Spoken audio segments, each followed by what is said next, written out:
દિવાળીના દિવસે માતા લક્ષ્મીના મંદિરે જઈ અને દર્શન કરવાનું અનેરું મહત્વ છે। ત્યારે પોરબંદરના પૌરાણિક મહાલક્ષ્મીજીના મંદિરે દિવાળીના દિવસે નોટોના અદ્ભુત શણગારના દર્શન લોકોને કરવા મળ્યા, જેમાં ₹1થી લઈ અને ₹500 સુધીની કુલ 55 લાખની ચલણી નોટોથી માતાજીનો અલૌકિક શૃંગાર કરવામાં આવ્યો।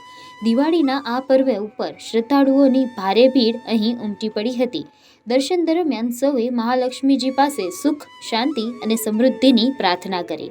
છેલ્લા 11 વર્ષથી સતત ચાલતી પરંપરા મુજબ આ વર્ષે પણ આ શૃંગારનું આયોજન કરવામાં આવ્યું હતું। મંદિર ટ્રસ્ટ દ્વારા 21,000 કંકુની ડબ્બીઓનું વિતરણ કરવામાં આવ્યું અને જાણીતા અને સેવાભાવી તેવા પ્રવીણભાઈ ખોરવાના સહયોગથી બુંદીના પ્રસાદનું પણ વિતરણ કરવામાં આવ્યું। આ પવિત્ર અવસર પર શૃંગારના દર્શન કરી શ્રદ્ધાળુઓ ભાવવિભોર બની ગયા અને દિવાળીના દિવસે મહાલક્ષ્મીજીના આશીર્વાદથી સમગ્ર પોરબંદર ઝગમગી ઉઠ્યું।